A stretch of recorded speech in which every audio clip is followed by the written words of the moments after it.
Hello बच्चों, आज हम आपके साइंस का जो चैप्टर फर्स्ट है फसल उत्पादन और प्रबंधन, उसके नेक्स्ट टॉपिक को आज हम स्टार्ट करेंगे। और आज इस टॉपिक के साथ में ही जो हम आज टॉपिक पढ़ेंगे उसी के साथ में आपका ये चैप्टर भी आज क्या हो जाएगा, कंप्लीट हो जाएगा। तो जो हमारा टॉपिक चल रहा था वो चल रहा था कृषि पद्धतियाँ, कि कृषि में जो किसान है एक फसल उगाता है, उसको फसल उगाने के समय या फसल पूरी पक जाए उसके बाद में कौन कौन सी कृषि पद्धतियाँ अपनानी पड़ती हैं। तो हमने बहुत सारी कृषि पद्धतियाँ हम पढ़ चुके हैं। जैसे पहला हमने पढ़ा मिट्टी तैयार करना, फिर मिट्टी तैयार करने के बाद हमने क्या करा, बुवाई करी। फिर बुवाई करने के बाद हमने उसमें क्या डाला, खाद व उर्वरक दी। तो खाद और उर्वरक में आपको अंतर बताया।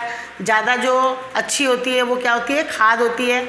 उर्वरक का उपयोग कम करना चाहिए क्योंकि वो रासायनिक पदार्थ होते हैं और उनका ज़्यादा उपयोग हानिकारक होता है। उसके बाद हमने क्या करी, सिंचाई करी। तो सिंचाई करने में भी हमने पारंपरिक विधि और आधुनिक विधि जो थी उनका वर्णन पढ़ा। उसके बाद हमने पढ़ा खरपतवार से सुरक्षा। खरपतवार क्या होती है कि जो अनचाहे पौधे उग जाते हैं फसल में, उसको हम क्या कहते हैं, खरपतवार कहते हैं। तो ये पौधे जो होते हैं वो जो फसल जो हमने बोई है उन पादपों के पोषक तत्वों को ले लेते हैं और वो पोषक तत्व जो होते हैं वो पादप को नहीं मिल पाते हैं और उत्पादन सही नहीं हो पाता है। इसीलिए खरपतवारों को हटाना बहुत ही आवश्यक होता है। तो कभी तो हाथ से उखाड़ करके, या जब हमने मिट्टी तैयार करी थी उसमें जो पहला पॉइंट पढ़ा था उसमें भी बताया था कि किस तरह से एक लोहे की ब्लेड लगी रहती है और उसमें वो खरपतवार क्या होती जाती है, हटती जाती है। या फिर रासायनिक पदार्थों का छिड़काव करके हम खरपतवारों को नष्ट करते हैं। एक रसायन का नाम बताया था आपके 2,4-D। 2,4-D जो रसायन है वो खरपतवार नाशी जिसको हम कहते हैं, वो खरपतवार को क्या करता है, नष्ट करता है। लेकिन रासायनों का उपयोग भी जब किसान उसमें छिड़काव करता है तो उसको अपनी सुरक्षा भी करना क्या है, आवश्यक है।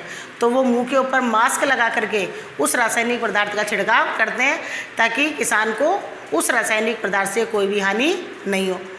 तो नेक्स्ट जो टॉपिक है वो है कटाई। अब 5 पॉइंट हमने पढ़ लिए। अब कटाई, अब फसल पक करके क्या हो गई है, तैयार हो गई है। तैयार होने के बाद फसल की क्या करी जाती है, कटाई की जाती है, यानी फसल को काटा जाता है। तो फसल पक जाने के बाद उसे काटना क्या कहलाता है, कटाई कहलाता है। एक अनाज फसल को पकने में 3 से 4 महीने का समय लगता है। जब एक अनाज की फसल पक कर तैयार होती है, यानी उसको बोने से लेकर जब वो पक करके तैयार होगी। अनाज में हमने क्या पढ़ा, जो भी है, गेहूँ है, चावल है, मक्का है, बाजरा है, और भी अलग अलग फसलों के पकने का समय भी क्या होता है, अलग अलग। तो वैसे एक सामान्य अनाज की फसल को पकने में कितना समय लगता है, 3 से 4 महीने का समय लगता है। अब हमारे देश में दराती अथवा मशीन से कटाई की जाती है। दराती आप जानते हो, गोल सी होती है इस तरह से, ये इस तरह की होती है। यहाँ से पकड़ करके दराती से क्या करते हैं, काटते हैं, या फिर मशीन के द्वारा कटाई की जाती है जिसको हम हार्वेस्टर कहते हैं। तो हाथों के द्वारा तो किससे करी जाती है, दराती के द्वारा, और मशीन से करी जाती है उसको हम क्या कहते हैं, हार्वेस्टर कहा जाता है। दानों को भूसे से अलग करना क्या कहलाता है, थ्रेसिंग। अब ये छोटे छोटे क्वेश्चन है, थ्रेसिंग क्या है, हार्वेस्टर किसे कहते हैं। तो आपने देखा होगा जैसे गेहूँ है, गेहूँ की जब बाली उगती है तो बाली के जो फली होती है उसमें बाली के अंदर क्या होता है, दाना होता है। तो उस दाने को में भूसा जो ऊपर का होता है उसको क्या किया जाता है, अलग किया जाता है। तो जो दानों में से दानों को भूसे से अलग करना क्या कहलाता है, थ्रेसिंग। यानी भूसा तो क्या हो जाए, अलग हो जाए, और दाने बिल्कुल क्या हो जाए, अलग हो जाए। यह कार्य कंबाइन मशीन के द्वारा किया जाता है। एक मशीन होती है जिसको हम क्या कहते हैं, कंबाइन। लेकिन जो छोटे किसान होते हैं, जो बहुत छोटे छोटे खेत होते हैं उनके पास ये मशीन क्या होती है, महंगी होती है। इस मशीन का यूज़ वही करते हैं जो बहुत बड़े पैमाने पर फसल का क्या करते हैं, उत्पादन करते हैं। लेकिन जो छोटे किसान हैं, जो छोटे छोटे खेतों में उत्पादन करते हैं, उनके पास में ये मशीन उपलब्ध नहीं हो पाती है। तो वो दानों को फटकना जानते हो ना आप, इस तरह से हम थाली में रख करके किसी चीज़ से उस चीज़ को क्या करते हैं, फटकते हैं। तो फटक करके वो दानों को भूसे से क्या करते हैं, अलग करते हैं। तो ये था आपके कटाई। और लास्ट जो टॉपिक है वो है आपके भंडारण। अब कटाई हो गई है, कटाई होने के बाद में दानों को सुरक्षित रखना। कई सालों तक हम अनाज को क्या करते हैं, सुरक्षित रखते हैं, 1-1, 2-2 साल तक। तो दानों में कीड़ा नहीं लगे, दाने जो निकाले हैं उनको नमी तो नहीं रह गई, नमी रह गई तो उनमें फफूंद लग जाएगी या वो ख़राब हो जाएंगे। तो भंडारण करने से पहले दानों को क्या करा जाता है, सुखाया जाता है पूरी अच्छी तरह से, धूप में क्या करते हैं, सुखाते हैं। क्योंकि यदि दानों में नमी है और हमने उनका भंडारण कर दिया तो वो क्या हो जाते हैं, अंकुरित हो जाते हैं, और अंकुरित होने के बाद में वो क्या होने लग जाते हैं, खराब होने लग जाते हैं। और हम अनाज ऐसा है कि कई सालों तक हम उसका भंडारण करते हैं। तो जो किसान है वो भंडारण करते समय यही ध्यान रखता है कि दानों में नमी नहीं हो, और उनको बड़े बड़े बोरों में या धातु के पात्रों के अंदर उनको अनाज को क्या करता है, इकट्ठा करता है। तो धातु के पात्र तो आप जानते हो कि हम जब गेहूँ हम घर में डलाते हैं तो गेहूँ डलाने के बाद में हम उसको बड़ी बड़ी टंकियों के अंदर रखते हैं। तो टंकी क्या है, धातु का पात्र है। या बड़े बड़े जो किसान हैं, जो पूरी की पूरी मंडियों के अंदर जब अनाज जाता है तो उसको बड़े बड़े बोरे के अंदर क्या करते हैं, भंडारण करते हैं, और उन बोरों को ऐसी जगह पर रखते हैं जहाँ पर नमी नहीं हो, और जहाँ पर उनको चूहों से, कीटों से, पीड़कनाशियों से उनको क्या मिल सके, सुरक्षा मिल सके। तो भंडारण से पहले दानों को धूप में सुखाना क्या होता है, आवश्यक होता है। आवश्यक क्यों होता है, मैंने आपको बता दिया। यदि नमी रह गई है, दानों को हमने भंडारण कर दिया, बोरों में बांध दिया है, तो वो दाने अंदर ही क्या हो जाएंगे, अंकुरित हो जाएंगे या सड़ जाएंगे, और वो जल्दी से क्या हो जाएंगे, खराब हो जाएंगे। किसान अपनी फसल उत्पादन का भंडारण जूट के बोरे, धातु के बड़े पात्र में करते हैं। बीजों का बड़े पैमाने पर भंडारण साइलो, ये याद रखना है आपको, साइलो और भंडार गृहों में करते हैं। तो साइलो एक होता है, एक बहुत बड़ी जगह होती है जहाँ पर पूरी तरह से ऐसा क्षेत्र होता है जहाँ पर न तो नमी हो, न वहाँ पर जो अनाज के दाने हैं, जिस भी चीज़ का भंडारण किया उनको कीड़े नहीं लगे, चूहों से उनकी क्या हो, सुरक्षा हो, चूहे नहीं खाएं। तो बड़े बड़े भंडारण में करते हैं जिससे इन्हें पीड़कों, चूहों, कीटों आदि से सुरक्षित रखा जा सके। इसके अलावा आप जानते हो कि हम घर में जब गेहूँ लाते हैं, अनाज लाते हैं, उनका भंडारण करते हैं तो उसमें नीम की पत्तियाँ डालते हैं। तो नीम की पत्तियाँ भी क्या होती हैं, जो गेहूँ है या जो भी अनाज है उसमें कीड़ा लगने से क्या करती हैं, रोकती हैं। तो भंडारण की चीज़ें तो ऐसी आम बातें हैं जो हम अपने घरों में भी देख सकते हैं। कुछ उसमें गोलियाँ होती हैं जो रासायनिक पदार्थ होती है, उनको बांध करके डालते हैं ताकि गेहूँ के अंदर कीड़ा नहीं लगे। तो बहुत सारे उपाय हैं रासायनिक पदार्थों के द्वारा, और नीम के पत्तियाँ वगैरह डाल करके घरों के अंदर हम अपने अनाज का क्या करते हैं, भंडारण करते हैं। तो इस तरह से हमने देखा कि कृषि की जो पद्धतियाँ हैं, यानी किसान जो एक खेत में फसल बो रहा है, बहुत बड़े क्षेत्र में वो उत्पादन कर रहा है।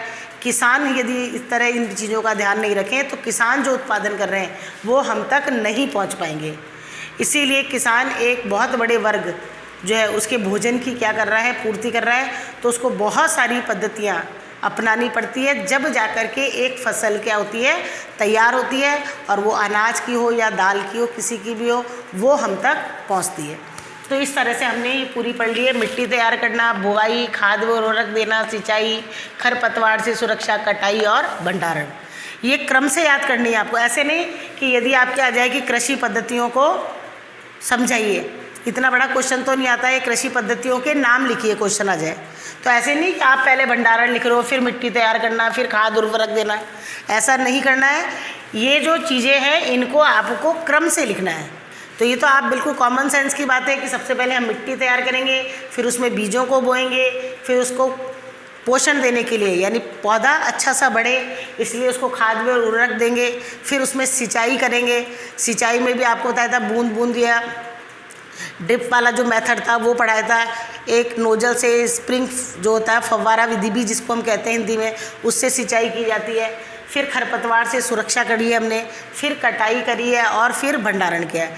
तो ये जो पॉइंट है वो आपको क्रम से याद करने हैं, ऐसे नहीं एक ऊपर लिख दिया एक नीचे लिख दिया तो आपका आंसर क्या हो जाएगा, गलत हो जाएगा। तो ये तो था हमको फसल का। अब है जंतुओं से भोजन, कि जंतुओं से भी ये तो हमने पादपों से प्राप्त किया है, अनाज है, दाल है, सब्जियां हैं, फल है, ये तो सब हमको किससे मिल रही हैं, पादपों से मिल रही हैं। तेल है, जैसे सरसों की खेती होती है, मूंगफली है, इन सब के तेल भी हैं। तो ये सब चीज़ें हमको किससे मिल रही हैं, पादपों से। लेकिन जंतुओं से भी हमें भोजन प्राप्त होता है। तो बिल्कुल कॉमन सेंस की चीज़ है, बिल्कुल आपको पता है। जैसे मछलियाँ हैं जो समुद्री तट के किनारे पर बहुत बड़ा, हमारे देश का एक बहुत बड़ा वर्ग इसको भोजन के रूप में काम में लेता है। मछली में प्रोटीन की मात्रा सबसे ज़्यादा होती है। इसी तरह से दूध भी हमको किससे मिलता है, जंतुओं से मिलता है। इसके अलावा अंडे भी किससे प्राप्त हो रहे हैं, जंतुओं से प्राप्त हो रहे हैं। तो जंतु भी बहुत बड़े वर्ग की जो आवश्यकता, भोजन की आवश्यकता की क्या करता है, पूर्ति करता है। इसी तरह से शहद, आगे आप पढ़ोगे मधुमक्खी पालन, मधुमक्खियों का भी पालन करते हैं आजकल, उनसे क्या प्राप्त होता है, शहद प्राप्त होता है। तो जो जंतु होते हैं वो भी हमारे भोजन की क्या करते हैं, पूर्ति करते हैं कई तरह से। तो दूध हमको जंतुओं से प्राप्त हो रहा है, अंडे हैं, मछली है, मांस है, मीट जो है वो सब किससे मिल रहा है, जंतुओं से प्राप्त हो रहा है। अब इसके बाद जब पशुओं का पालन बड़े पैमाने पर करते हैं तो उसको हम क्या कहते हैं, पशुपालन। बहुत बड़े क्षेत्र में जब बहुत बड़ी बड़ी डेयरी होती हैं, फार्म होते हैं, वहाँ बहुत संख्या में गाय, भैंस, बकरी आदि पाली जाती हैं। तो बहुत बड़े क्षेत्र में वैसे तो जो खेती करते हैं किसान, वो भी भैंस और गाय पालते हैं, लेकिन वो साथ में बड़े स्तर पर नहीं करते। लेकिन एक ही स्तर पर वहाँ फसल का उत्पादन नहीं हो रहा, केवल किसका हो रहा है, डेयरी उद्योग के लिए बहुत बड़ी संख्या में पाले जा रहे हैं गाय, भैंस, बकरी। तो इसको हम क्या कहते हैं, पशुपालन कहते हैं। तो इस तरह से आज आपका ये चैप्टर क्या हो गया है, कंप्लीट हो गया है, पहला चैप्टर फसल उत्पादन और प्रबंधन। अब आपको मैं इसमें से क्वेश्चन बीच में से वैसे तो मैं आपको देती गई हूँ, लेकिन फिर भी आपके बुक के पीछे के जो क्वेश्चन है सारे आंसर आपको अच्छी तरह मैंने ये चैप्टर समझा दिया है, हर क्वेश्चन का आंसर आपको मिल जाएगा। तो ये बुक के पीछे जितने भी क्वेश्चन हैं वो आपको अपनी होमवर्क कॉपी के अंदर करने हैं। साइंस का जो रजिस्टर बनाया जाता है उसके अंदर इन क्वेश्चनों को करना है और क्वेश्चन होमवर्क करके फिर सेंड करना है मेरे व्हाट्सअप नंबर पर, और वहीं पर उसमें हम चेक कर लेंगे। बाद में आपके स्कूल खुलेंगे तो कॉपी के अंदर उसको चेक कर देंगे। अब हमारा जो नेक्स्ट जो लेक्चर होगा उसमें हम नया जो चैप्टर है, चैप्टर 2 उसको स्टार्ट करेंगे। Thank you.